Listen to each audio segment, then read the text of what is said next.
So, welcome to another candidate conversation, maybe a wellness session.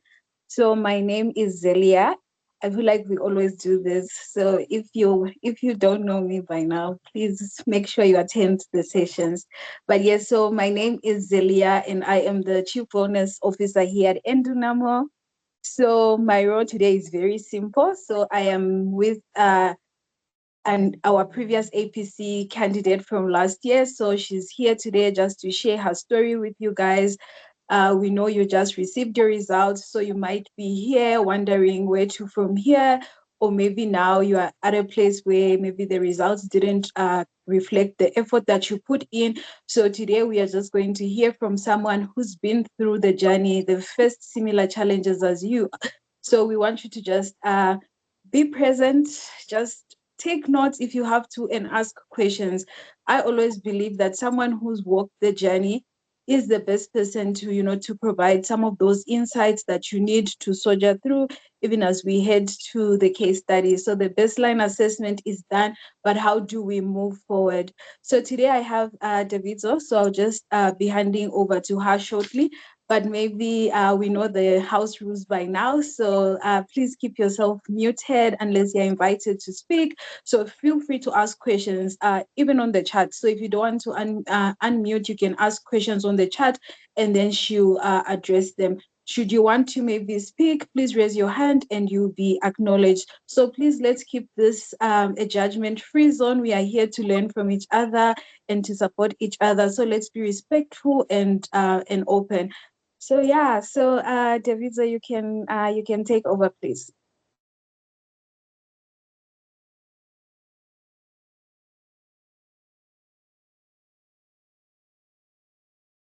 You are on mute.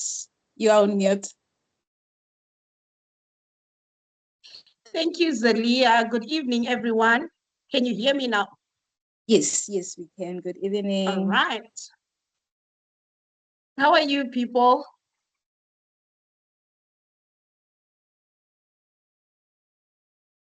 How is everyone in the room? We are good and tired, Davido. How are you? I can imagine. No, overwhelmed. I think, yeah. For me, on my end, the Okay. reason why I say relieved goes from what I said the previous session when Zelia asked how we're feeling. So I think because we already have our results now, there's a guided approach in terms of reflection, what went wrong. It's easier to work with what I can see. Whereas in the previous weeks, it was a bit difficult. You were not sure of the outcome. Where do I start? What do I touch? So it was all over the place. At least now it's guided and there is direction. All right, thanks for that. And now we are already counting down to say we have the final case study coming, and in 4 months' time, we have the final APC coming. So let's talk through this. Let's get started. Let me just share my screen.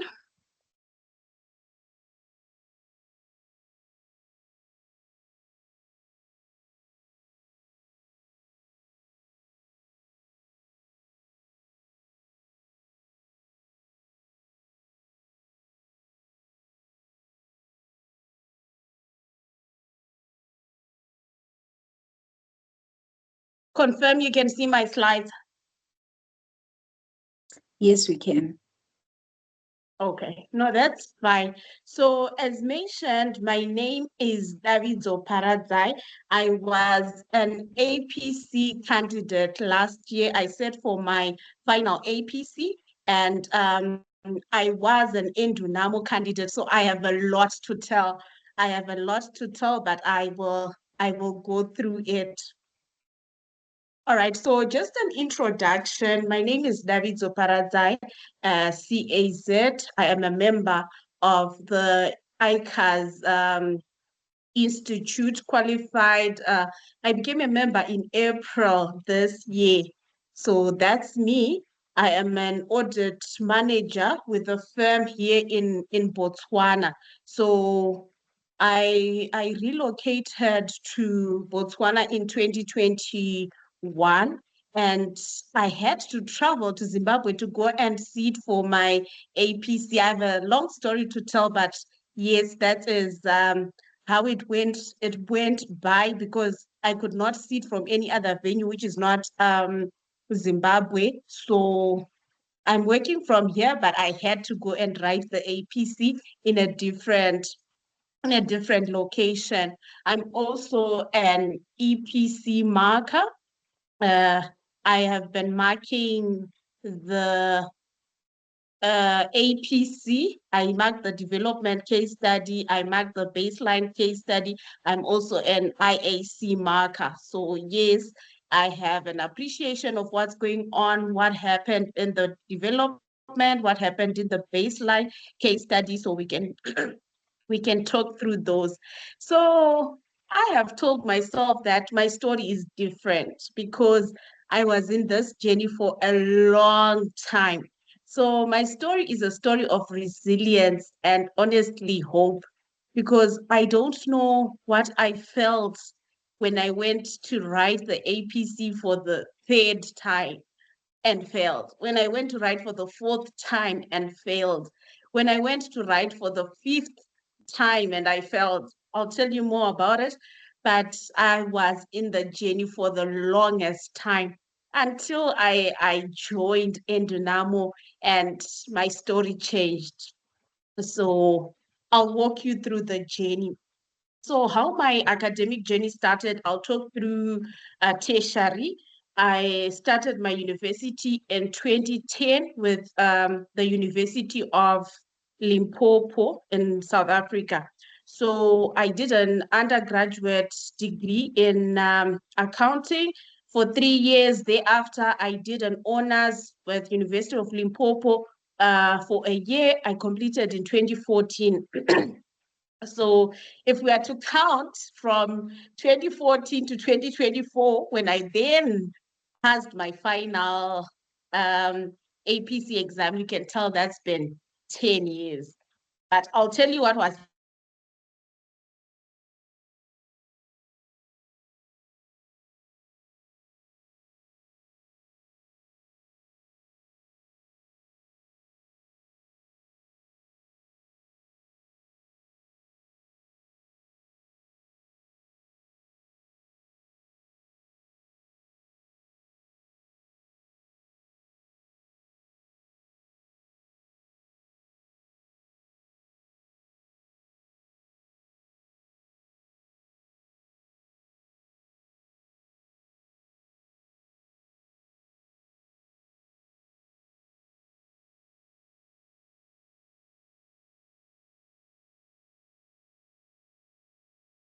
before There's no sound. I'm not sure if I'm the only one, but yeah. No, you're not the only one. I was thinking the same. I don't have, I don't know. Uh, Same here.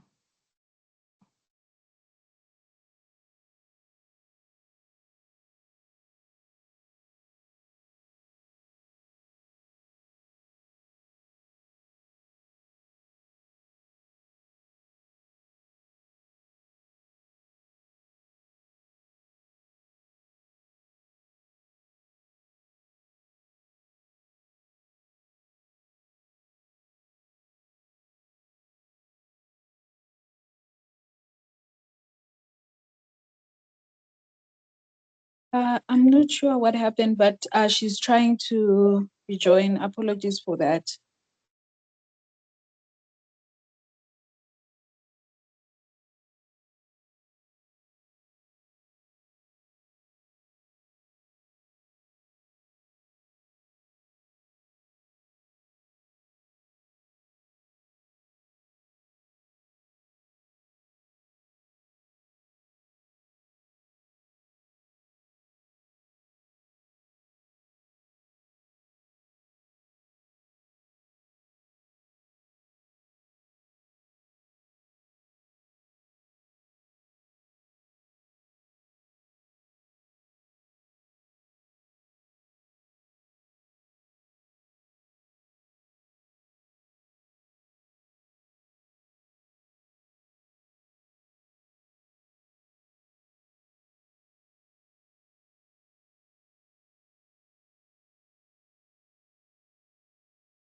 Sorry, guys, I had dropped off. Can you hear me? Yes, Yes, we can. All right.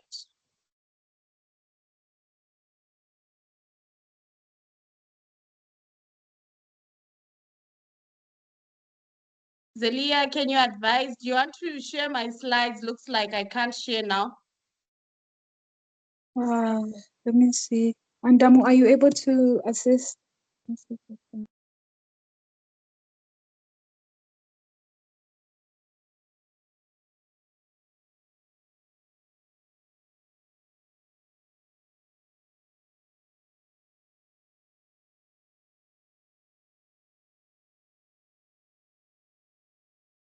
Okay, can you still see my slides? Yes, we can. All right. So I was talking about University of Limpopo, 2014 until then passing in 2024. After 2024, what happened? I enrolled with UNISA for CTA. That was in 2015 and 2016 when we used to do CTA over 2 years. I set for my ITC in 2017. That's when I also started articles back in Zimbabwe. So I was also explaining that I'm that person who can study something. And if it comes, I'm guaranteed of a pass. So university was a breeze because I would study, I would get distinctions. It was good. When I went to CTA, yes, a bit of application, but because I could study, I could practice, and the things could come back, I would know this is what I need to do in a deferred text computation. So I survived. I passed my CTA level 1, no supplementary, CTA level 2, no supplementary, 27 ITC, 2017 ITC. It was good. Life was just good. I passed, I started my articles, life was flowing well. So 2018 was my first APC attempt. And in my academic journey, it was really my first fail. I was shocked. But then on the other side, on the personal life part of things, I was excited because I got married in 2018. I was planning for a wedding in 2019. So it was okay. I have failed. This is the last final qualifying exam. It's not a train smash. I can try again and we'll move on with life. So 2018, I failed. I failed with a colleague, but then we were three people that wrote that assessment. So you know how it is. You are trainees, there are juniors behind you. So when we failed the 2018 assessment, our other juniors catched up and they wrote up with us in 2019. In 2019, when I then failed and my other colleague passed, I was remaining with juniors. So my juniors would catch up with me. You know how frustrating it can be. But I got to a point where I told myself, this is a personal journey. I am going to walk this journey on my own and tell my story differently because the one who passed in 2018 already has post-qualification experience. I am there still trying to pass APC. The one who passed in 2019, post-qualification experience. If you try to think where are your peers, or if you try to think and compare yourself with other people, honestly, just tell yourself this is a personal journey and I'm going to walk it, but walk it with an objective, with a goal of passing.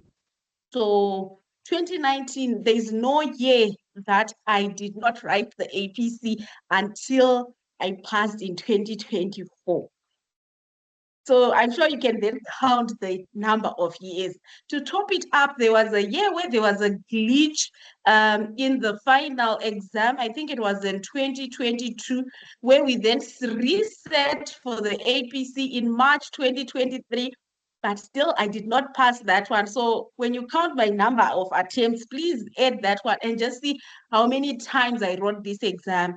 There were times I'll tell myself, this year I'm passing from experience because I have written this exam over and over again.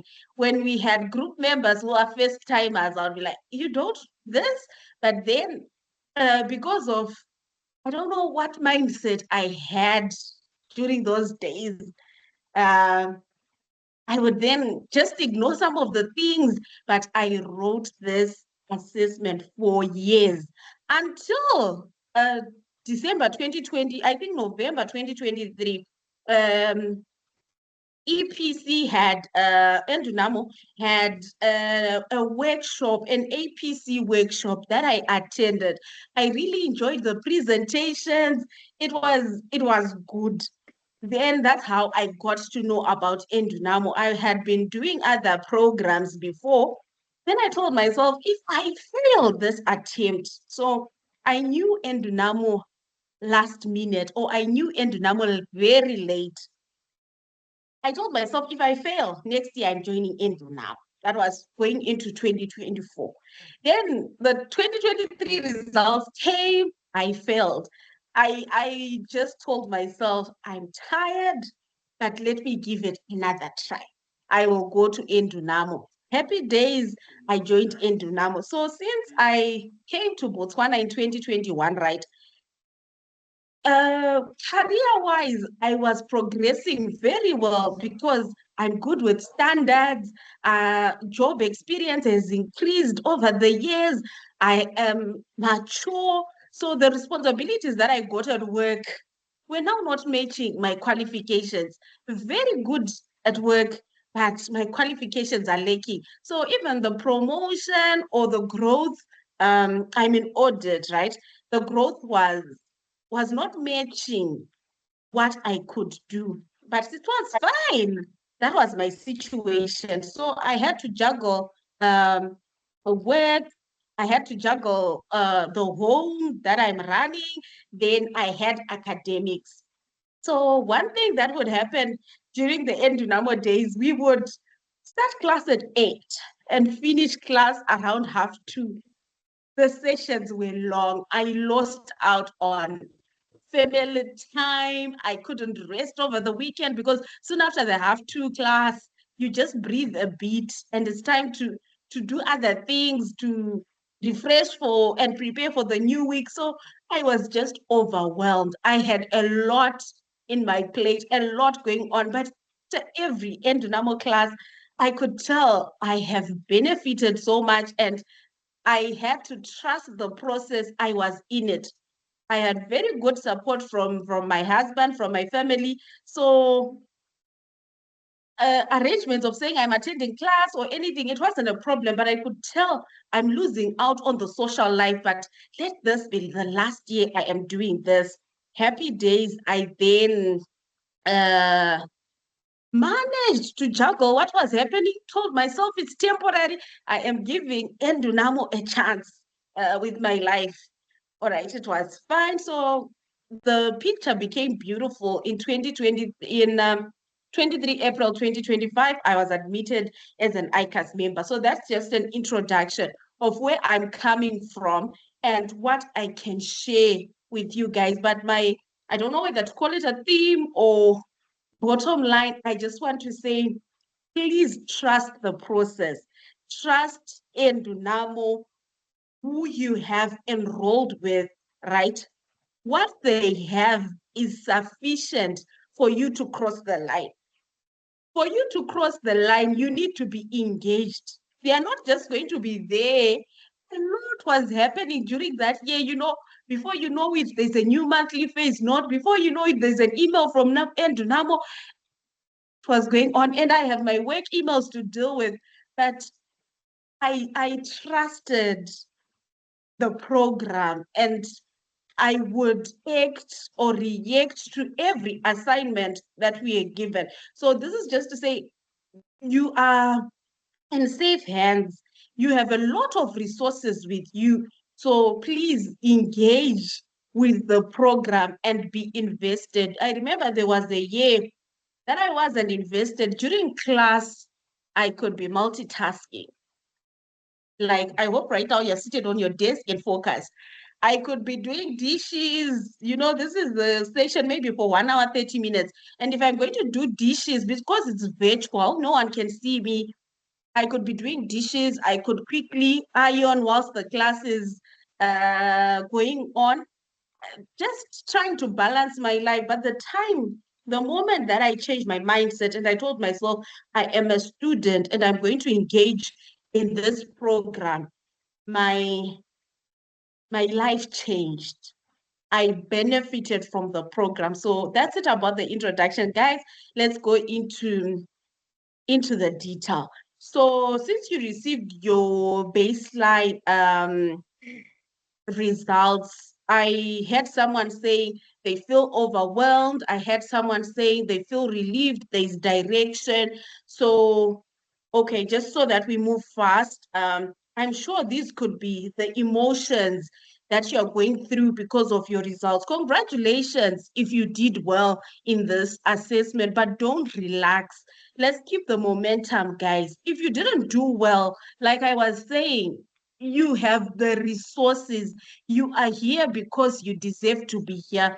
And it's a matter of being deliberate to use everything that you have at your disposal. You will make it in the final case study, you will make it in the final APC exam. So you could be feeling anxious to say, what do the next 4 months hold for me? You could be feeling angry at yourself after going through the reflections to say, how could I miss this? You could actually be depressed to say, is this thing even doable? Someone might be devastated, disappointed, frustrated, overwhelmed, worried. You have invested financially into this program. You have invested emotionally into this program. You have invested your time into this program. You could be having self-doubt. Like I'm saying, you have come a long way. You are here because you deserve to be here. Just tell yourself, I can do this. So if you have self-doubt, if you are tired, someone could be hopeful. So I really like someone who is hopeful, because we are saying we still have a bit of time. But tell yourself, I am a candidate. I need to put in the effort. I need to put in the work for me to get the good result. If you just do it correctly, pass, get it over and done with. Yeah, I wish I could say that, but our profession is continuous professional development. But please, let's rekindle that hope, that picture of why did I start?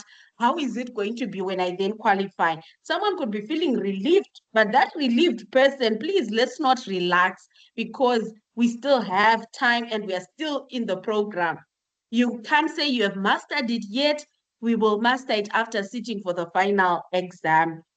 So whatever you're feeling, good people, is part of the process. Your feelings are valid and very normal in this journey, but just dust yourself up in case you're feeling, I'm sitting with an LC. Is it ever going to turn into a C? Is it ever going to turn into a pass? So setbacks are not failure, really. The result that you're sitting with right now could be a setback, could be a wake-up call for you to then take action going forward. So just to encourage someone here to say, a failure is merely temporary detours on the path to achieving a goal, offering valuable opportunities for learning and growth rather than signifying a definitive lack of success. So we are still in the journey. What happened to the baseline case study results is not the end. We need to move forward. This might involve not achieving a desired outcome or meeting a goal. It does not define your worth and capabilities as a person, unlike a true failure, which is often linked to giving up or ceasing to try. So, guys, you have come a long way. You are not going to give up now. You are not going to, all right, you're just not going to give up. You are going to tell yourself, I'm writing the final case study in August. I am going to get the certificate. If you have a certificate already, please do not relax. You still need this program to, I wish I could say, to grill you or to panel beat you so that we are ready for the final exam. Like I said, I was with APC for the workshop, with Ndunamo for the workshop, right? And there was so much to learn in 2023, but because I wasn't with them for a longer period, it wasn't enough to prepare me for the final exam. I failed, but then when I gave them my time and when I was devoted to the program, I made it. So this baseline case study results provide crucial feedback to you, allow you to reevaluate your strategy with your group members. You are getting a chance to refine your approach and develop new skills or insights before trying again in August and then sitting for the final APC exam. So what are the next steps after receiving our results? Guys, we need to accept the result and we need to move forward. Surely failure isn't giving up. True failure is when you stop trying, right? When you allow a setback to become a permanent stopping point. We are not stopping here. We are moving forward. We are going to prepare adequately for August. You're going to prepare adequately for December. I will share tips with you of what worked with me, and we continue that way. You will strategize, you will plan, but ultimately you need to get this thing right. So as an individual, like I told you, we might have groups where we discuss with our colleagues, with our peers. But as an individual, you need to sit down and ask yourself, am I ready? There is comfort in numbers where we might say this trigger is difficult, this trigger is difficult, but when you go to write, you will be alone. You need to tell yourself and ask yourself, am I ready for this trigger? Am I ready for this assessment? Do I understand the case study? So you need to give yourself a mentality of resilience and perseverance as we continue into the final case study. EPC is here to support you. You will get the pre-release information on 15 August and 20 August will be the assessment day, which is not far. So let's speak into what to do between now and 15 August, what to do during the pre-release period, and what to do on the assessment day.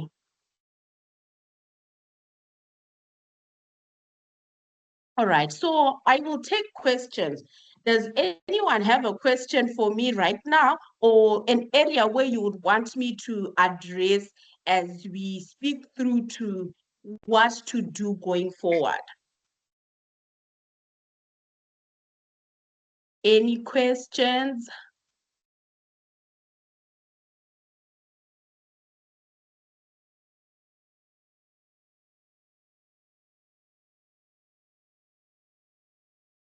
Yes, there is a hand up. Mkunu, you can go ahead. Hi, good evening, David. How are you? Hello, I'm well. My question is, what were the main changes? Because I think one thing that I'm finding to be a struggle as a repeat candidate is that you learn things and you feel like, okay, this worked. Maybe it did, maybe it didn't. But how do you unlearn bad Okay. habits from previous years? How do you what do you change to ensure that, because I feel like mindset, a commitment, putting the time, but I'm not seeing results. Okay. No, that's valid. I have jotted down your question. I'll address it as I move forward. Thanks for that. Very valid. All right. Anyone else with a question?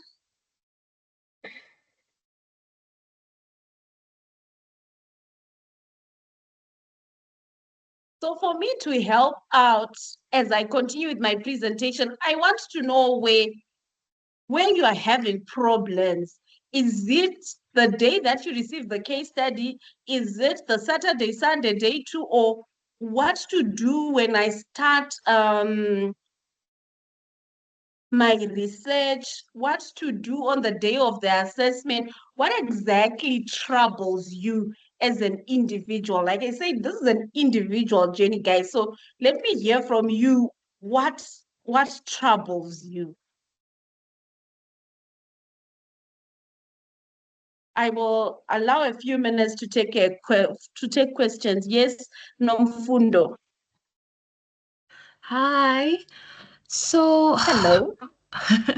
so mine is I don't know if you can or if you've experienced this, right? Where you feel like you prepared sufficiently and Mm, on the day you respond, but when your results come back, they don't look so good, but you struggle with the reflection. You're not okay. adapting. Basically, you don't know what you did wrong even after a consult. Like, how do you Mm, then go about that, like unpacking and getting direction from there? okay.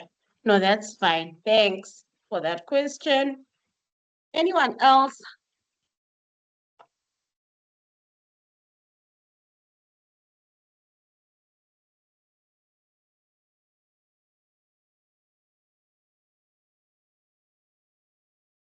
Yes, if you have your Mabale, pardon me, guys, on how I'm going to be pronouncing your name. Sorry about that.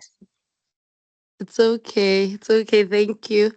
I just want to find out, right, on the day of the exam, because what keeps coming up Yes. is application of the PRI to the information on the day. So I think most Yes. of the time I'm a bit confused as to how now am I bringing this PRI into this IOD, because that speaks to critical Mm, thinking. So just in terms of how to go exact. about that or how you went about it. Thank you. Connecting the dots. Yes. All right, so it's fine. I've noted that one down. So I'll take a minimum of 5 questions. I'm now on 3.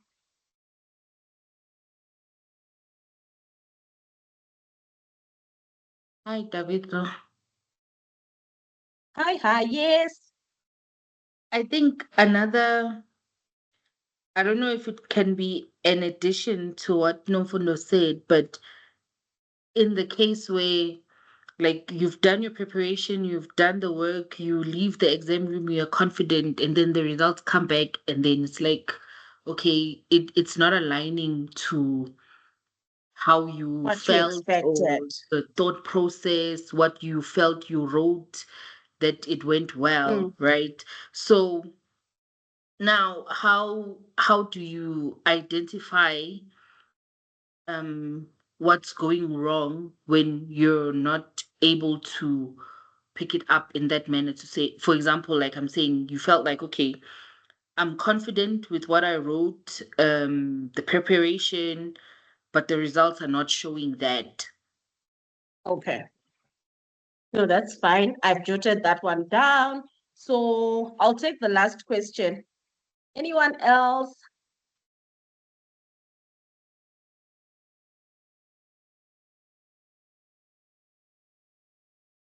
Let's have the questions, guys. So I have a feeling that are we worried about what happened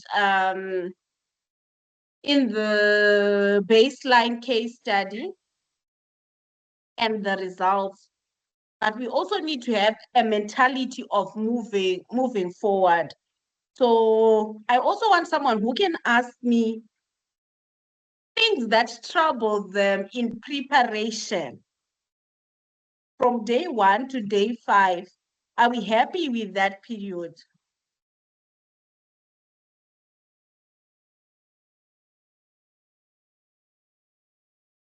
Oh, perfect. Let's continue then. All right, I'll make sure I address these questions as I move forward. So this time last year, I had an LC, and I thought really Endunamo case study is difficult. For me, because I had been with other programs, I would pass the first, I would struggle with the first assessment, maybe because I was putting my mindset into it, accepting that I failed and I'm continuing. So usually I didn't pass the first assessment. I would get a C in the next assessment and get a certificate to go and write the final, but I would then fail the final. So that got me worried. But then when I got, this time last year in Endunamo, I had an LC, which was a reality check really to say where I've been. At this point, I was sharp and ready for the exam. But now, what is it that I need to change so that I can get it? I don't have someone pampering me to say, you're doing well, but ultimately I fall. In the final exam, I fall, but during the course of the year, I'm assured you're prepared and you're ready. So this time last year, I also had a supportive group where we were 6. I have told you that I was a repeater for the longest time. So I made friends. Along the way, we would pick people, they would pass, they would go, we would remain. So we were 5 repeat candidates and we had 1 first timer. I don't know if our first timer didn't trust us because they wouldn't attend our session. So we were a pool of repeaters, full of ideas. And because of the journey that I have walked, I can tell you what paper we wrote in 2018, 19, 20, 21. There are times I would be like, this case study is similar to a particular case study because I had been in the journey for the longest time, but I had a supportive group. I was invested in the program, like I said, and I also made it an individual journey. My family was supportive. And this time last year, good people, I was sitting with a reflection deck from Endunam, which I had to tell myself, whatever grade I got, I should reflect on this case study based on the output that we have been given by the professionals to say, what did they want? So when you're asking yourself, where did I go wrong? Allow yourself to be corrected, to be helped through the reflection deck, because it will take you through from PRI, from IOD. Did you see this? This information changed on the day. Did you talk about changes that came on the day? So that reflection is important. It's important for you to do it as an individual. We will go to our group, be happy, be merry together, but as an individual, reflect on your script, reflect on that reflection deck, and understand, what did I miss? That's a process that needs you to put in the time. To tell yourself, today I'm doing task B and C diligently. If it's a task that you got a C, don't worry. Go and reflect on those tasks that you're sitting with an LC, that you're sitting with a BC, to say, what did I miss that could have helped me to get an SC? What did I miss that could have helped me? We don't aim for a BC. Why am I in BC that I didn't get for me to get a C? So that reflection deck is very important. This time last year, I was sitting with EPC commentary on my script. Very important from the markers. For every paragraph, for every statement that you have written, there's a commentary. Did you get this competence? Did you get this indicator? Why did you miss this indicator? At a minimum, guys, we can't be missing communication. We can't be having spelling errors, grammatical flaws. As a professional, just make sure your work at a minimum. Where you have been asked for an email, there's an appropriate email. Where you have been asked for a report, there's an appropriate report format. Those minimum things, let's just get them right. And as you reflect once and get it right. What you got as a correcting point in the baseline case study, in the final case study, let's just go and do it correctly. If you miss the timestamp on your email, going forward, make sure it's there, because there won't be many opportunities to learn, but this chance that you have gotten, go and make sure that when you reflect going forward, that will be implemented. So as you reflect, please don't go to the final case study without reflecting. You're not doing yourself a favor.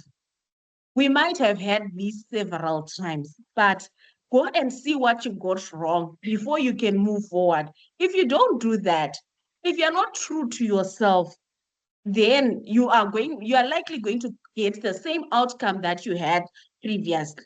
So because of the commentary on my script, I was able to say, oh, this is what the marker wants. This is what the marker wants.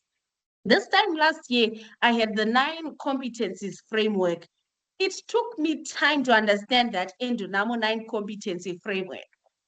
They would sing about it during the year until a time that I sat down and I said, what is Rendani saying with this 9 competency framework? Because it's emphasized on how important it is. Until a time that I got it right, I even printed it. It was on top in my file. So this time last year, I had consultation slots that were open. I made sure I would do consults where possible. The mentorship program was in place. I don't want to tell you what I did around mentorship, but I didn't have a mentor, and that was on me because I guess the slots for opening closed for mentorship before I could apply.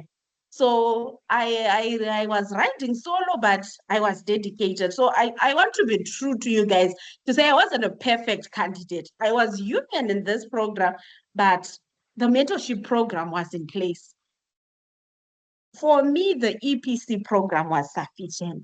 So good people, when you get an email to say this is the monthly phase note, this is what we are doing on Tuesday, 6 August, please make sure you are doing that. If it says 9 August, this is what we are doing, please make sure as a candidate you are doing that. For me, if you miss an Endunamo Saturday class, you are in trouble because with the busy life that we have in our profession, where will you get 5 hours to catch up? On a Tuesday, the following week, that will not happen because work is calling you. On any other day, you have missed, you have missed. So this plane is a bit fast, but make sure you are doing what is expected of you by the program. That is just the recipe. Not doing it for the sake of doing it, but doing it diligently. For me, the EPC program was just enough. I trusted the process. So one other thing that I did, I had one notebook throughout the academic year where I would write my notes.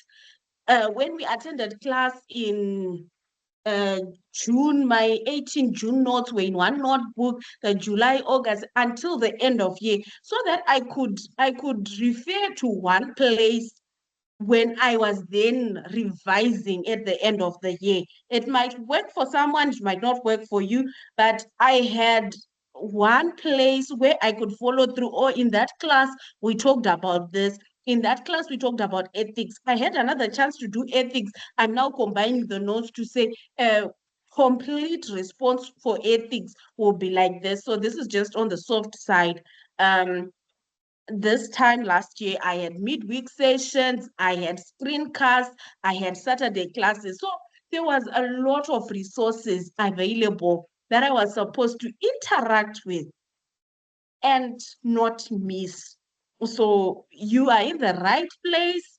You have what will help you to cross the line.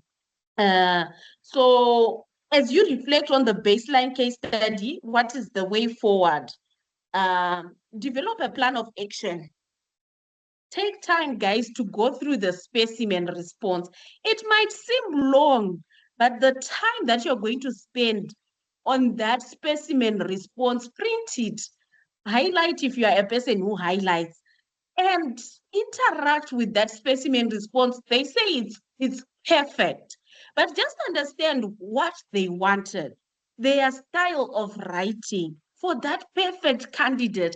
How exactly did they package a particular point? Because you'll find maybe in your script it's saying you did not put the why. There is lack of depth. So where there is depth, how did they explain it? you picked as a candidate that there is a self-review threat, but you didn't explain why. So go to the specimen response and figure out where they explained the self-review threat. How did they word it? Where they are explaining around, I identified an ethical issue, but they are saying, I'm a bit vague. Where it is clear, how did they write it? So go and interact with that specimen response, not to say rewrite it, or I'm not for re-attempting a task, that's me. But go and interact with the specimen response and understand if it's a matter around the Companies Act, how am I supposed to phrase my response? If it's an issue in the CPC, how am I supposed to phrase my response so that you are clear? And as a marker, I might know what you are trying to say, but I want you to say it. If it's not there, then you will then find those comments. For you, it will be like, I picked a familiarity trait. I saw that this additional consideration is contingent consideration, but you did not explain it. So the marker wants you to say it point blank. Then another thing I want to share with you is if you're not sure, you are better off not writing it than waffling, because there will be no mark for no recognition or indicator for being in the right direction. At APC, you just have to be right. You just have to be right. Not to say there is an idea, this person knows the CPC. If it is a familiarity threat, why? If it is a self-review threat, why? This is non-compliance with King 4, why? Because King 4 says this. So when you write your points, be clear. Make sure you are addressing, responding, and assisting your audience. So I would always say, after writing a task, did I cover the technical side? Is my audience clear of what I want to say? Am I in the context of the case study? Someone mentioned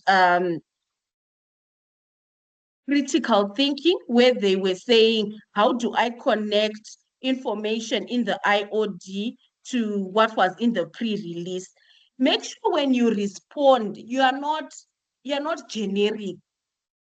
You are speaking as if you are part of the case study of the company.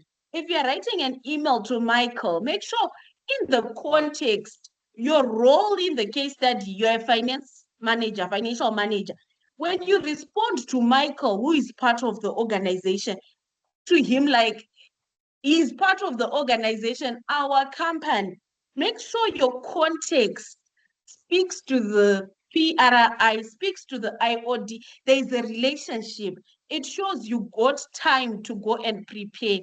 When you got the pre-release, you had the 5 days. So today, when you sit with changes on the day, can you link them with, at a minimum, what you researched, so that you are showing critical thinking from the information that I had in the pre-release period and the information that I got today?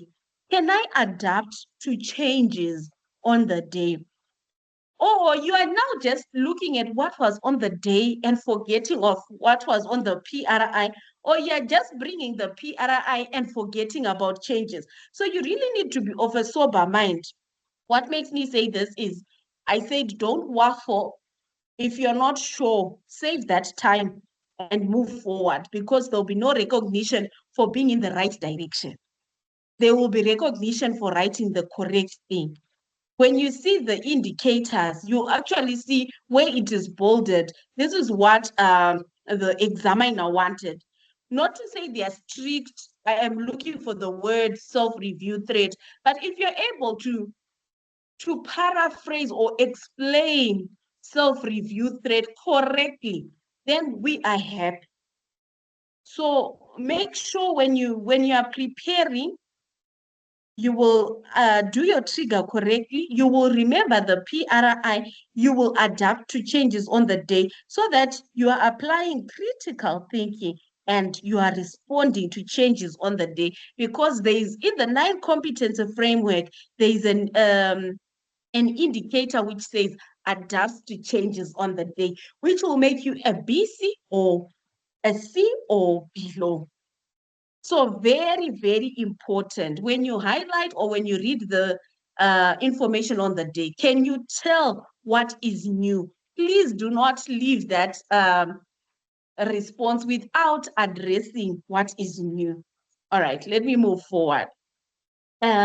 So I trusted the process. All right, I reflected on the specimen response, the grading guide, and my markers comments. Markers comments specific to you as an individual. I interacted with that. I trusted the process. My preparations mirrored the final APC. There I was true to myself. To say I will take leave from work Friday to Wednesday when I'm going to write, I would prepare as if it's the final exam. There I was true to myself. I drafted a timetable. You know, in groups, there are so many dimensions. If you don't trust your group to do something, be the one to do it. That timetable is going to help you. So be the one to prepare it. You have it approved by the group. Don't wait for someone to do the timetable. Just be on your feet and do it. So during the PRI period, we stick to the timetable that we had drafted. And I did my admin in good time. I downloaded Secure Client before the PRI so that I wouldn't have admin tasks to be working on during the time that I'm supposed to be focusing on the case study. I took leave from work for the final case study, and I joined a WhatsApp group with current affairs. Like I said, I was staying in Botswana, but I was supposed to then go and write a Zimbabwean exam. So I joined a WhatsApp group with current affairs so that I would be aligned what's happening currently, what's topical in South Africa. And my mind was then open. And then we had this interesting, some of you guys will know this group. We had a support group for EPC candidates where during class we could actually be chatting and laughing in that group. It was fun, but just make sure you also have ways of refreshing in this journey so that it's not always about school, but make sure in as much as you are preparing, the platforms that you are interacting with help you? Are you listening to news? Are you understanding what's happening around you and preparing adequately? So, plan of action, evaluate why you achieved an outcome less than a C from each task using the 9 competency framework. That document has to be your friend if you want to be an Endunamo friend. You have to love that document. You have to understand it. If you don't at this point, please get help. Either from your mentor, from your peers, please get help and understand that document. So as an individual, develop a plan of action. Am I struggling with technical?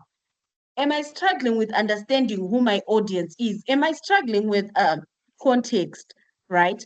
Then there was a question to say, how can I unlearn bad habits? We have said, you've been on the journey. You know what PRI means. You know what is going to happen on the day. You have set for those 8 hours. You're no longer afraid, really. But it's to attack each case study on a clean page, to tell yourself, I am new in this journey. I am a candidate. I am a student. What I have learned, let me try and forget. Don't ignore and say, I know document A or I know email A. And something that changed my life was when I watched this. I attended a business acumen session by Rendan. You know, it felt to me like he was preaching and we were in church. It spoke to me. You know, I would ignore when I was reading. I was worried about the emails where the tasks would come from, and never on business acumen, and never on email A, and never on ratios or what is happening in the company, because the task will come from email B to email F. But when I then understood that I am supposed to understand the business, I am supposed to understand business acumen, which is one of the 9 competencies in the competency framework, that should help you to then answer in such a way that you can adapt to changes on the day. You can apply critical thinking within the industry, and you will respond accordingly. So our plan of action, ask yourself, is it lack of technical, which accounting or auditing standards or tax or governance legislation or regulation or math tool do I need to study in preparation for the final case study? Is it your writing style that is affecting you? Is it because you lack depth in your response? Ask yourself, what is it that my markers keep emphasizing? I need to go and address that. Take time to read those comments. What is the challenge? What did they praise me on? They praised me on time management, length of my script. I know that one is already out in the competency framework. That one is already out in the competency framework. I had a good approach. It's already out. Communication is already out. How many competencies do I now have to deal with? Oh, I'm dealing with business acumen, critical thinking. What is left as an individual? Understand your weaknesses and go and focus on those, because what you are doing right, surely in the final assessment, you will know I need a correct email format. I need to check my spellings. I need to check my grammar. It will come natural, but be deliberate about comments that you received in the baseline case study as you go and correct in your final case study. So ask yourself, for me, is it critical thinking? Do I have problems with linking what is in the PRI and what comes on the day? If you have been asked what also changed my life last year was reading line by line, where there's a question that wants you to review and document. You know, we would write a case study in Endunamo where you have been asked to review, and everything would look fine. Everything would look fine. But the moment that I was taught that your review should be on a line by line basis, that changed my life. I now listened to the IOD when I read, and I could tell this is wrong. I could tell I need to develop from just this paragraph. I need to develop 3 points. From the next paragraph, I can develop 2. And from there, I would have 12 indicators or 12 points that would then earn me the indicators. So if you just read the IOD hurriedly, you will miss the review points. If you just come and dump what you researched as omissions without putting those omissions or applying them to the case study, to the PRI, you are not exercising critical thinking, and you will not be rewarded for just dumping omissions, because you know there has to be non-disclosure agreement or something that you just read and you feel it's not there, but is it applicable? So be alert to put the correct things in your script. Understand yourself in your plan of action. What is your problem? Is it critical thinking? Is it lack of business acumen? Are you not able to integrate the business with the information on the day? Make sure you have those links, then you will impress your mark. So my preparation during the assessment period, I did my admin, like I was saying, secure client before the PRI. I would prepare a standing Teams link for my group that we would use every day. You know, with WhatsApp, you can then pin that link for every day, if you're meeting at 5 p.m. or what. We had a dedicated chairman who would make our group discussions formal and act like we are board members deliberating and discussing. So we had a dedicated chairman who would take us through and make sure there was order. Our meetings were professional.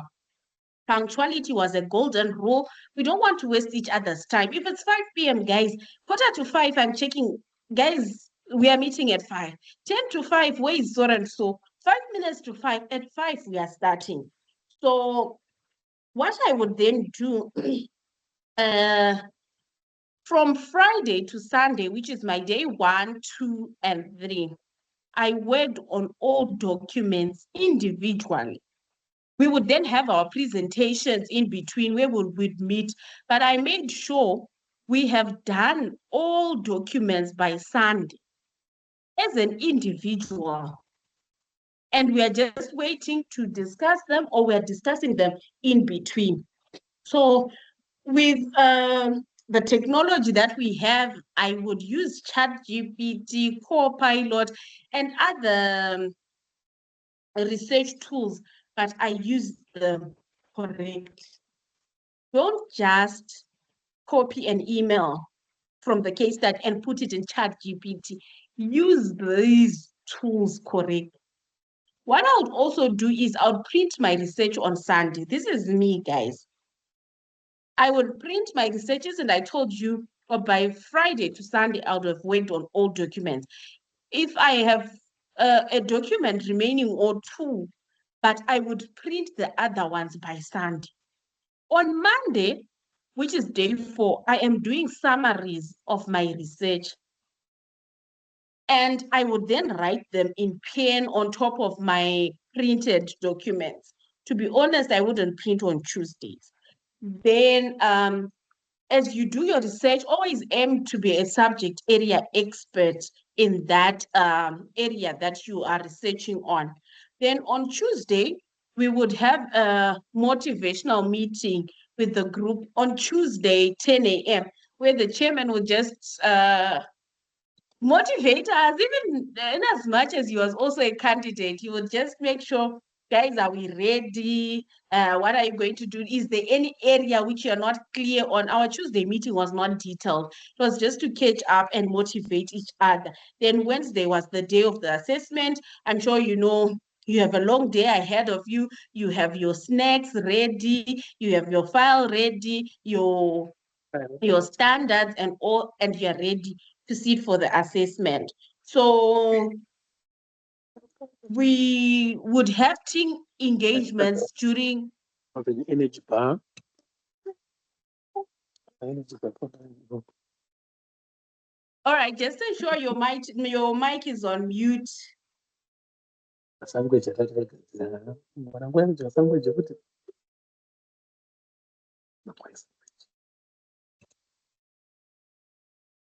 Tawanda. All right, so make sure you prepare adequately in preparation for the what? For the final case study.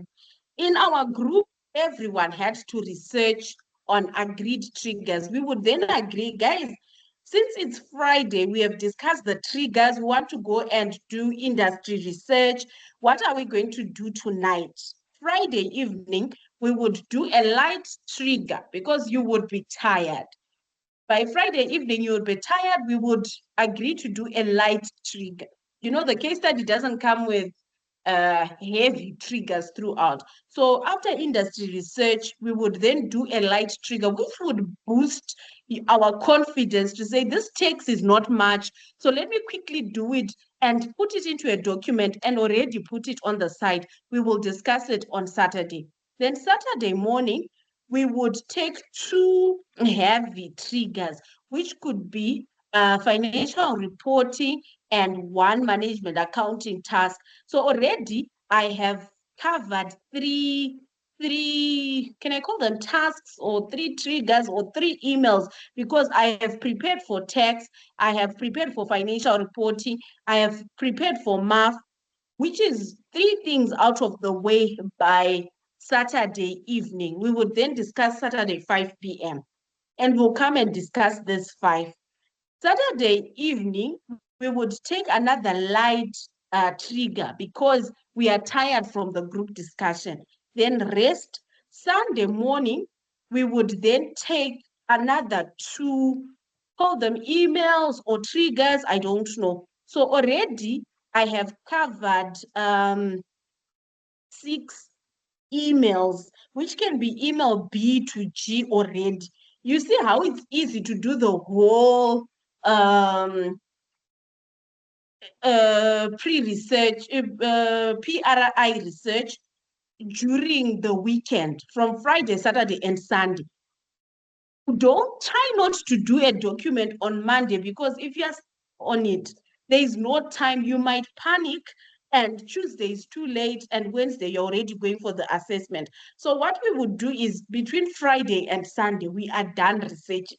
Monday, I am doing summaries. In as much as I'm doing my summaries, right? I have some triggers that are not refined. You know how it is. By the time you get to Monday, there's just one trigger. Either it's groups that's troubling you or some valuation that's troubling you. I would then give a time Monday afternoon as an individual to go and understand what exactly is happening. But I'm not yet in the panic mode because I still have Tuesday. Tuesday, I will go through my summaries, and I'm still comfortable because I have looked at everything, and I am not yet worried. Of the 7 emails that I have interacted with all of them. So for us guys, this was our approach. Friday to Sunday was fire. We would then slow down Tuesday, then go and write on Wednesday. What we would use is that who owns who report. And since I told you I wrote this assessment over and over, I had different approaches. But in 2024, I stayed away from PACs, the London PACs. You guys know these things. I will just end there and tell you that in 2024, I stayed away from PACs. I was empowered enough to research by myself and my group to be ready to go and attempt the exam. So those packs will come, they will be many. Don't let them derail you or sweep you off your feet to forget about what you were supposed to do and start trusting that information.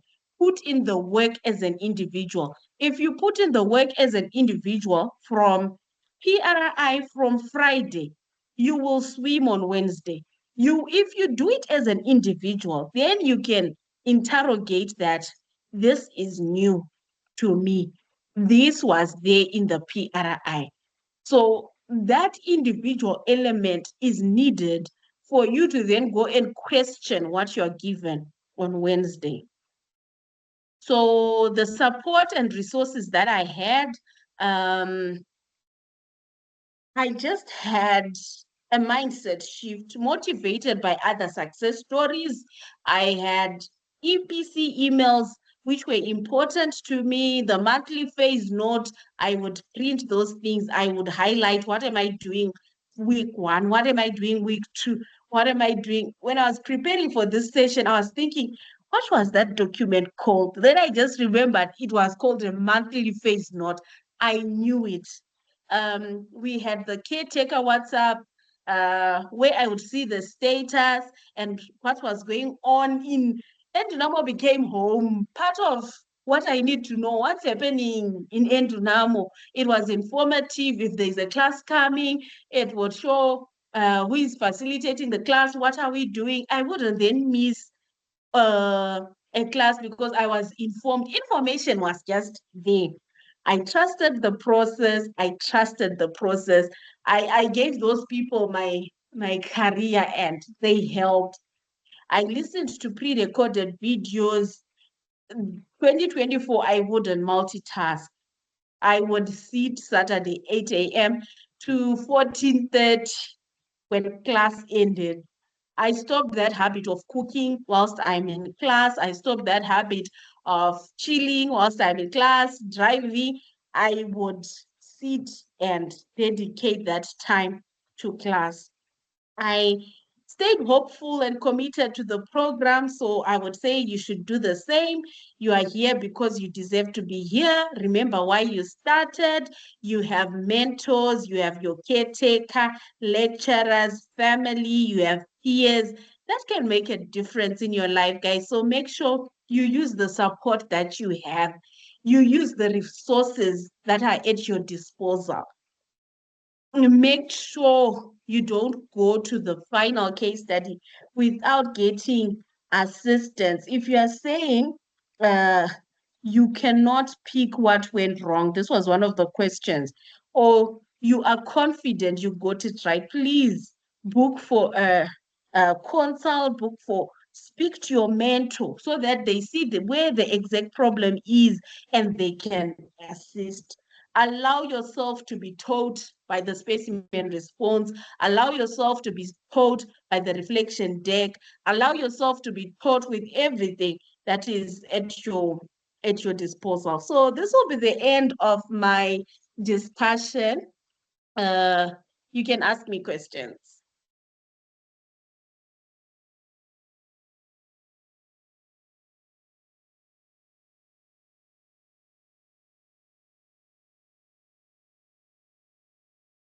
Yes, Duma.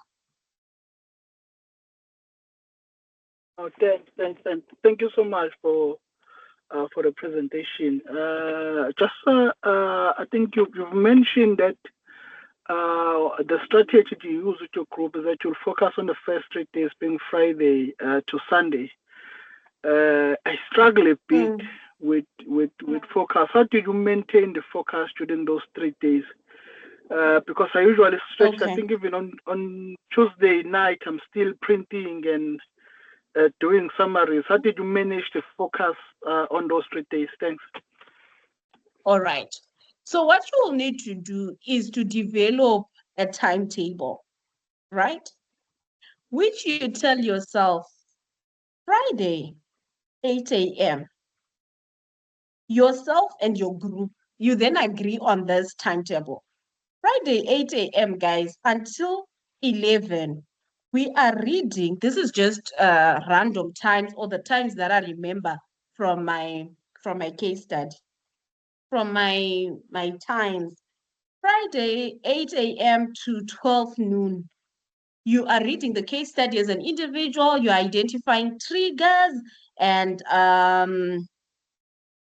you are having a second read, whichever way you guys trust works, right? That's you, Friday. Then throughout the PRI period, let me see if I can still switch on my camera. During the PRI period, right? Allow yourself rest. Isn't we are saying this exam reflects the work environment? At work, we are going to work at 8, we knock off at 5. So be true to yourself and your body. Don't overdo it. If we usually take a break at work during lunch, allow yourself even during the PRI to get a lunch break.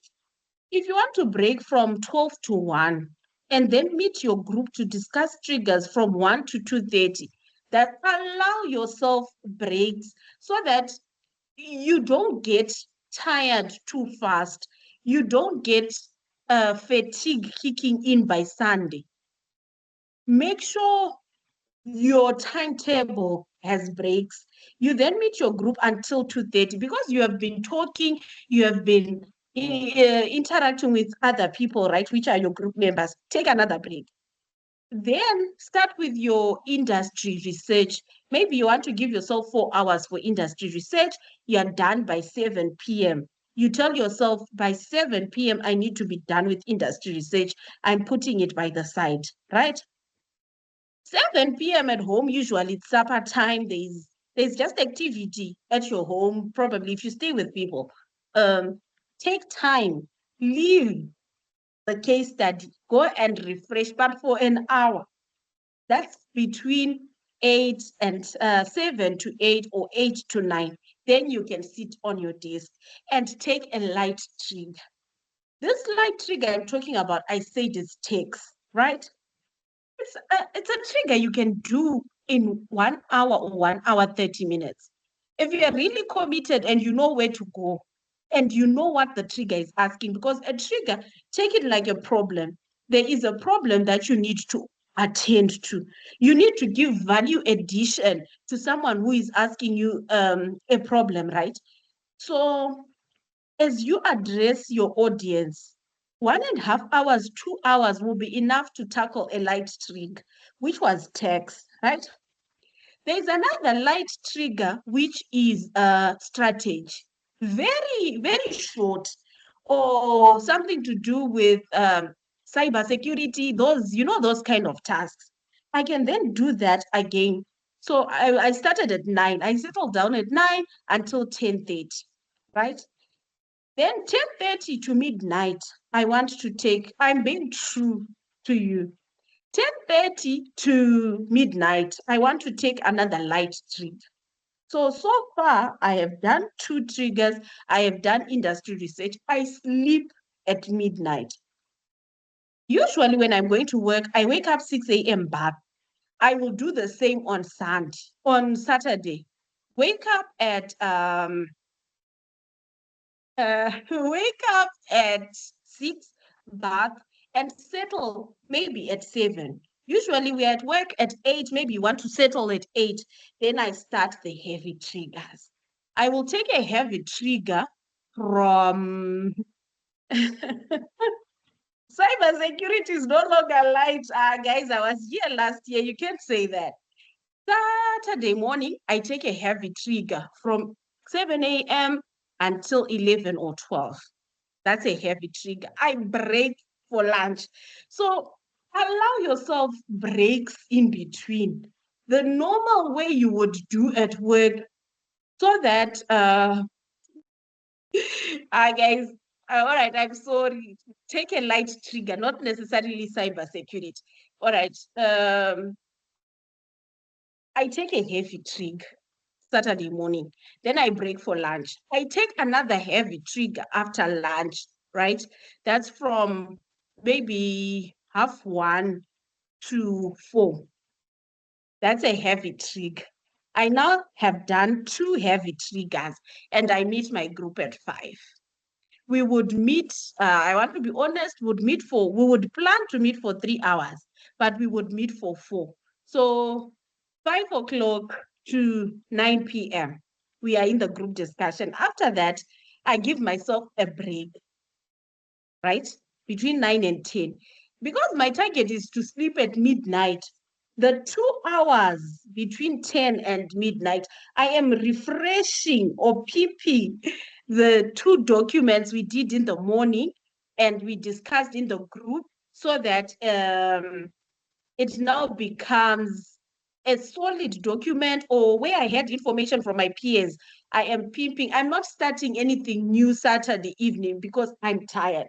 All right, let me move. I sleep. I wake up Sunday, 6 a.m. I settle. Saturday and Sunday is almost the same. Sunday, I am doing 2 heavy triggers. So more or less, I have covered everything by the end of Sunday. And Monday, I am doing summaries. The other year, I invested in a little printer and I would print my things from home. The other time, I didn't have ink. I would go and print outside. So I also printed before Tuesday, because if you print on Tuesday, will you interact with that document on Wednesday? It's not safe. That's my thinking. Is there any other question?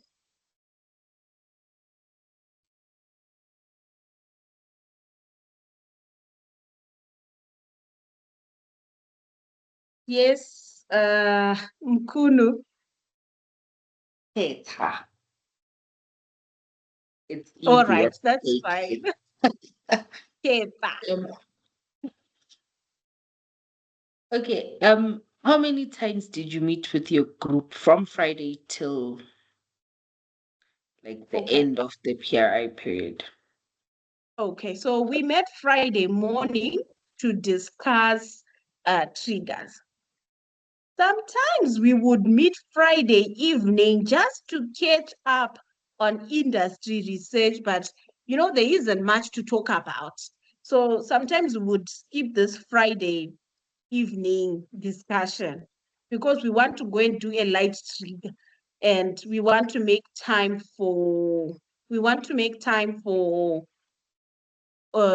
industry research. So we met Friday morning, we met Saturday 5 p.m. We met Sunday 5 p.m. We met Monday 12 noon. Why did we meet Monday 12 noon?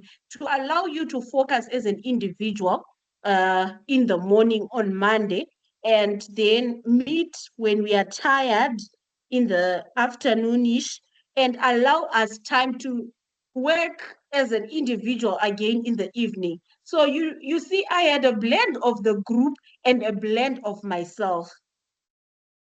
That was very important, because when you're in the group, it's fun and good. But as an individual, have you made time to understand these things? What is going to be your approach on the day? Are you confident with email B, C, D, E? So we met Monday, 12 noon.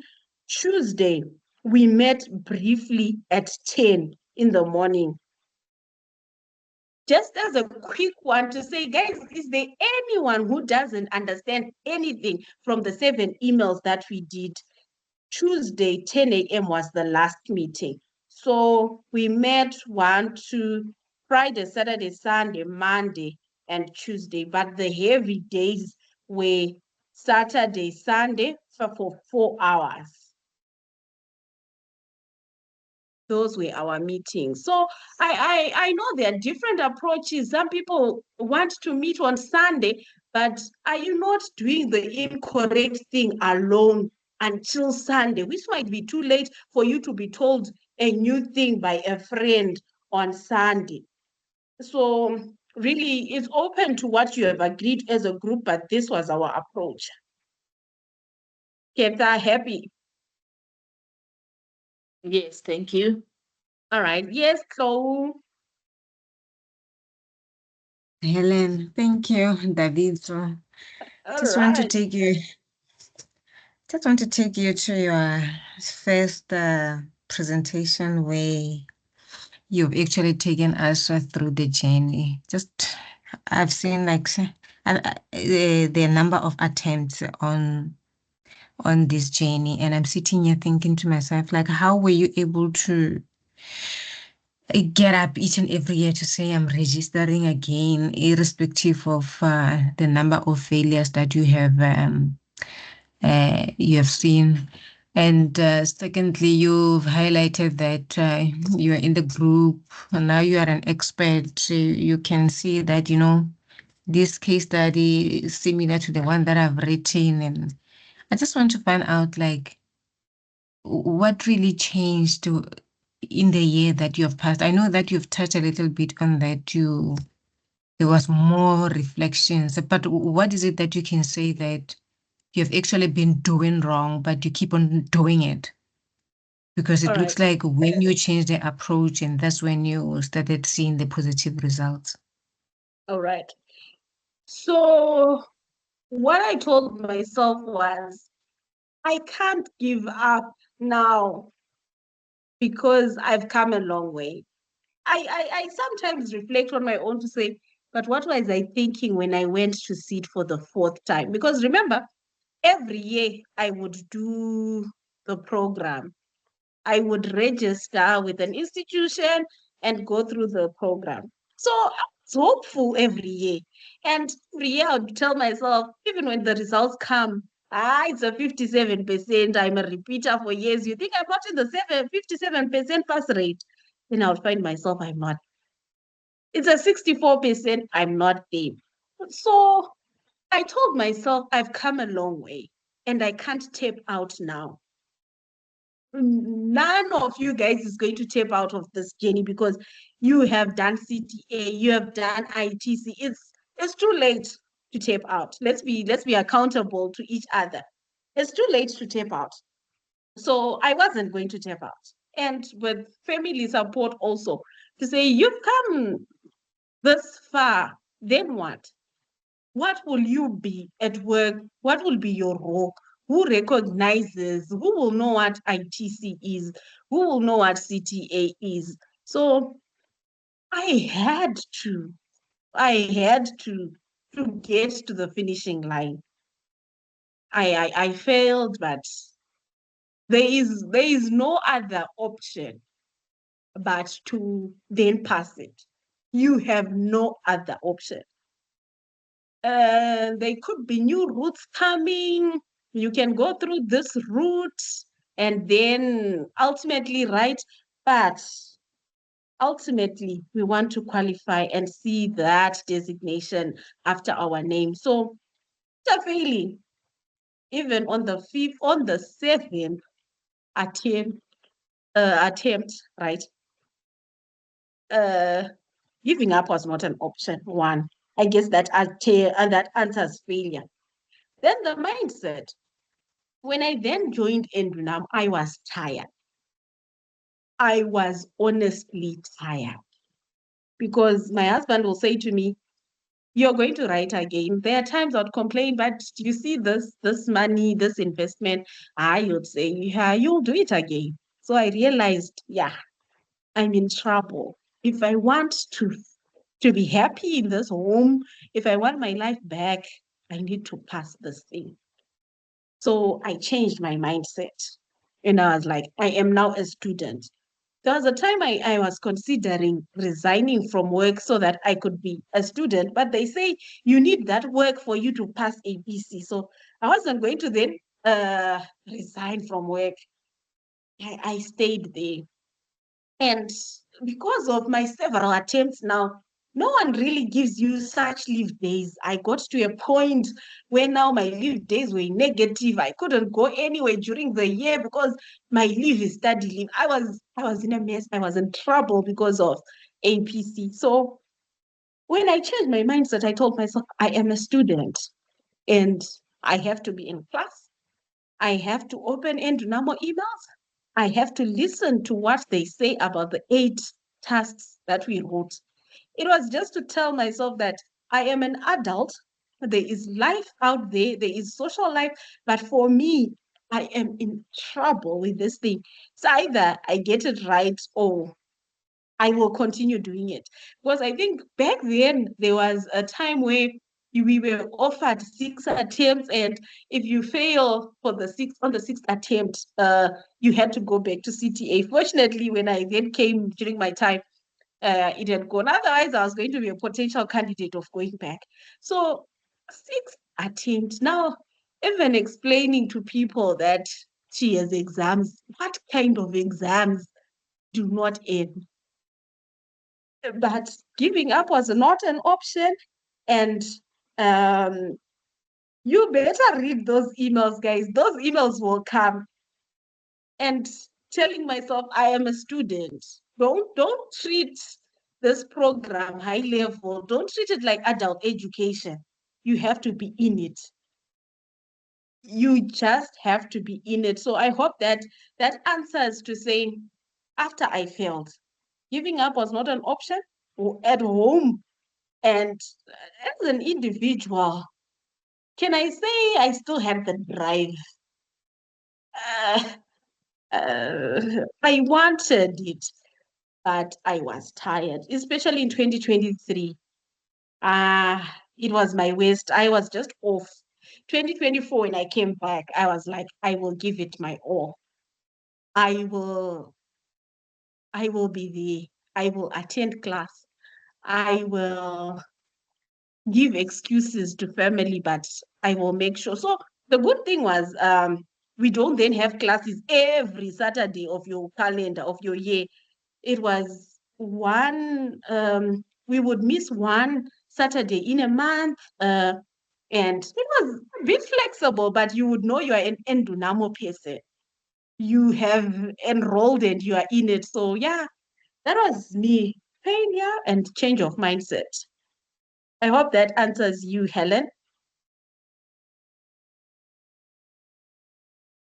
Yes, it does. Thank you. So, since I'm on here, I think Ketabat have already touched on that. You know, you go into the exam, you walk out feeling confident. I just want to see, like, do you relate to that? Because yeah, I share the same views with Nomfundo and Keta. You're like, this one definitely is in the bag, and the results comes, and you're like you even get into shock because you just don't know what went wrong with that specific task. All right. If you don't know what went wrong, you are supposed to reflect. Because if you keep telling yourself, I was supposed to get this right, and you don't take time to say, what did they want? With that soft inner voice, asking yourself, you're confident I got this right. I think I'm above the line, but it's a BC. So what did I miss? Go and reflect from the specimen response and your response. What did I miss? What are the marker comments saying? So that you can then bridge the line to say it lacked depth. In as much as you knew, probably you got overexcited and you went hurriedly in your response, or you ended up giving them things that they didn't ask for. So go and reflect. It's just, did I ask myself what went wrong before you can move on? Because if you quickly move on, you will fall again in the next assessment because you didn't get time to reflect. And I know it's a message that has been said over and over again, but just for today, can you just accept that word and say, I want to go and reflect on my work as an individual, on my script, and see. Good thing, at some point you will get a C. When you get a C, have you ever told yourself that I was deserving and yes, it's a C? Go and ask yourself, what was my strength? So, here I am good. This is good. Then when you get a BC, what did I miss? Right? That made me not be a C. And LC, was it the last task that I wrote? Was it because I wasn't prepared from a PRI perspective? What went wrong with this task? So reflection, reflection, reflection. All right. No, Teto, you can go ahead. Hi, Davido. It's Hi. Nadetelelo. Okay, so No problem. It's fine. I understand. So the question that I have, it's on a Wednesday when now it's the day of the exam, right? Did you have like a particular structure that you will follow? How did you ensure that you cover all the required on the task? Because I think I also have that problem of also missing some of the required from the task. So did you have a particular structure? How did you go about on Wednesday on the day of the exam? Thanks. okay, so Wednesday morning I get my IOD. I personally am the person that reads the whole IOD from the start to the end. I would read it in the first hour. Of the 8 hours, I would use 1 hour to read. And when I read, I it wasn't active reading, but I read and would then tell myself, you know how they always say you should have an expectation table. I would then, you know, when they are saying these words, they sound fancy, and I'll always be asking myself, what's an expectation table? So I'll then create an expectation table per task to say, all right, they want me to review for errors, concerns, highlight my concerns or omissions. At a minimum, my task should have these three. So I would read the whole case study. At the back of my mind, when I then start writing, I know task E is waiting for me and it's on cybersecurity. I don't want surprises. That's me. I don't want to be surprised when I get to task G and realize it's ethics and it's a long task and I have 15 minutes left. So I want to read the whole case study and know what Endunamo has prepared for me. I'm not that kind of a person who would open task E later at 12 noon, later at 2 p.m., later at 4:30. No, I want to know what the case study has unfolded into from the PRI. So happy days, I would read the whole case study. Then within the same hour, I would then open a secure client where you're writing the exam. And I would write emails. Isn't it says task A, start from here. I would write to from date subject. Good day. Thank you for the opportunity. Kind regards. And then I would copy that email and place it under all 8 or 7 slots of where I'm supposed to write. Then I quickly change the subject. Number 1 is cybersecurity. Number 2 is consolidation. Number 3 is ethics. Number 4 is governance. Then I would do that. Then the remaining 7 hours, I would then reread. So when I'm rereading now, I'm asking myself, what exactly do they want? Then I would plan. That also changed in the last assessment that I wrote in the last year, 2024. I would then plan my response on a little piece of paper to say, what am I going to write? At a minimum, they asked me 3 things. And from those 3 things, I need to broaden number 1, 2, 3, to put another 3 points so that I have 9 at the end of the day. So that was my approach. I don't want to read something at 4:30 when I'm tired and start trying to think, what am I supposed to do? So yes, that was me. Is there anything that I left out? Good. Who else? Lisejo. Yes, hi. Hope you can Hey. hear me.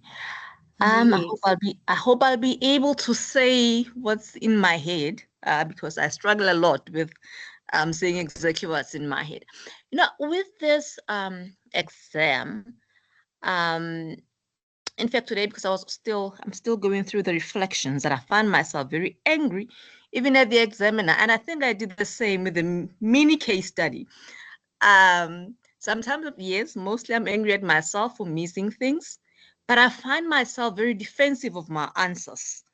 I'm like, okay, the examiner says this in very simple English that I can understand. And I'm like, yeah, I get you. But my answer I is also said right. it. I am saying this. And why are you expecting me to say it in exactly the same way as you? I'm trying to say it and I'm saying it, and I feel like I'm right. I'm like, but I'm right.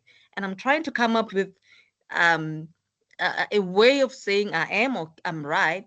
But I know I don't think that'll really benefit me to continue doing that, because if if the examiner examiner says will I'm finish. wrong, there's something that I'm missing. But I'm very defensive of saying, but no, you are not getting me. I am saying it and I said it in the simplest English. And why are you not giving me an Yes. indicator? And now you are saying I'm correct. There are some comments will be like, yes, you are correct, but you did not say this. I'm like, that's exactly what I said. But why are you not seeing what I'm saying? Where are we? I'm like, we're not really getting each other, and it's getting me angry. I don't know where to go. I'm like, is this some sort of a consultation I need to do? But what am I going to say? And is it going to be All right. an argument kind of thing? Or what? Where do I, how do I just take what the examiner says and maybe learn from it and try and figure out what, so that I don't repeat the same mistakes? All right. I get you. So it's just a matter of not being defensive, but it was an opportunity to learn. That assessment was an opportunity to learn. So let's embrace the learning. It's not yet December. They told you do it this way. So when you go into August, let us go and do it that way and see if it will be fine. Because we are not strict to say, I wanted to see this word in your response, because we are 700 candidates and we all can't write the same way, right? So in as much as you're saying it, make sure you are aligned to, is it an issue in the CPC? How am I going to package it? Is it an issue in the Companies Act? How am I going to package it? Is it an issue in the financial reporting standards? How am I going to package it? Make sure you package it in such a way that you are speaking to your audience. Who is your audience? Remember, your audience is not your mark. You and me will know what you are saying.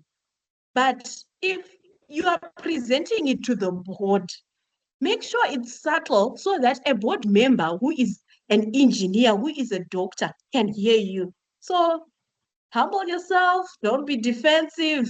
Hear what they are saying you should have done. Read that low tone or the expanded explanation that was there so that you can understand and respond to what they expect of you. So that reflection, make sure you tell yourself, I'm a student and I'm here to learn and understand what they wanted of me. So as we wrap up, guys, I'll take the last few questions. Lorato, your hand has been up. What's the question? I'm not sure whether it's a question, a statement, or a, yeah. But anyway, so for me, I think, okay, I'm a repeat offender as well. But at some point, I just decided to take a sabbatical. And then I got a complete culture shock when I had to do this APC format of the pre-release, because I'm kind of like used to auditing. And I was like, yo. Okay. So this was my first assessment that I ever wrote in this format.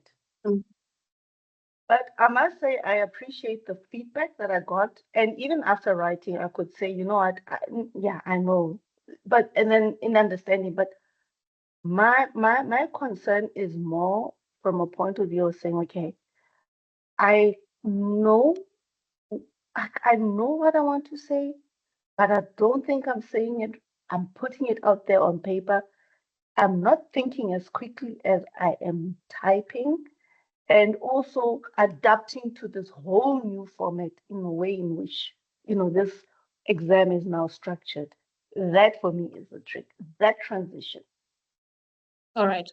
So like we said, it's an individual journey. For you, you know where you're coming from. You know you took a sabbatical and you're supposed to catch up. So you will need to put in the hours. Put in the hours either from a practice perspective to say, I need to then align and see what's been happening when I was away. I need to then understand just how they want it to be, like how they want it to be structured, so that when I'm responding or answering, I am addressing what I have been asked about in the task. It's new, it's here, and this is what is expected of you. So you just need to say, my story is different. I need to play catch up. Because if you are in a group with, say, first timers, they read something and they will tell you, oh, this is in this particular standard, this is in a particular standard, because it's still fresh for them. So for you, you will need to put in more effort, more work, and tell yourself, for me, it's different. I haven't been around and I need to play catch up. Then you behave that way. But if you are attending your classes diligently, that is where it is talked about. If you are attending, watching those screencasts and watching, that is where they will tell you how you were supposed to break down the pre-release period, how you were supposed to see the IOD. Just make sure you're doing what you're supposed to be doing at a particular time. So I hope that answers you, Lerato. I'm out of time, guys. I would have loved to share more and more. I don't know, is there any other question before we sign out? Just one. But happy Lerato. Yeah.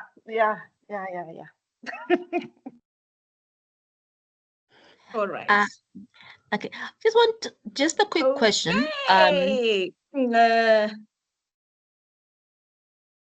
Can you hear me? Yes, I can. Oh, okay, sorry. No, just a quick question on the what is the specimen solution? Probably an idea that just came now because sometimes when I read through the specimen solution, maybe the English is too high grade and sometimes it just doesn't make. The way it speaks to me is there is no way I could have written like this because I write in the simplest English possible. Maybe for me to understand it, could just use AI to interpret it for me in the simplest way because it sort of doesn't speak to me. It doesn't give you the solution that I would want. Like for me to understand why the marker would have said you didn't do this, and I go to the specimen solution because I'm trying to figure out how they wrote, and I would read it over and over and over again, and it just doesn't. If it doesn't say this is how you are going, this is how can I say it? It doesn't really correct me because I don't know how to move forward. It's high, it's too high grade for me to say, yes, I've learned and I'm now going to write in this way going forward. So I probably need to now maybe start using AI to simplify the solution. I don't know if that will work or if I'm just going to make things worse. I wouldn't encourage that route, hey? I wouldn't encourage that route. Yes, I agree with you that the specimen solution is a perfect world. It's a perfect world. Too perfect. If you're going to AI, it means you're then going further to go and understand more. Why not interact with someone in a consultation who can tell you, or even your group members, to reflect as a group to say, guys, how did we miss this? Or I don't understand this. I wouldn't encourage the AI route, but interact with someone, either a peer or your mentor or consult to say, why did I miss? And embrace those personalized comments in your script. They are speaking to you because that was your response. You missed this because your A1, you didn't have critical thinking, you didn't link or interact with those and make sure you understand from there. I think AI would be a longer route to go and deal again with theory, but if you understand with speaking to other people, please speak with your peers. Guys, I'm not doing well on time. Will you allow me to jump off? I'll take Liseho's question as the last question, then we can go. You just answered me. That was the one talking. Oh, sounds good. Sounds good. All right, guys. Thank you so much for the session. It was good sharing my story. All the best. Goodbye. Bye, Daviso. Bye. All right. Thanks. Keep Bye. well. All right. Bye, everyone. Bye.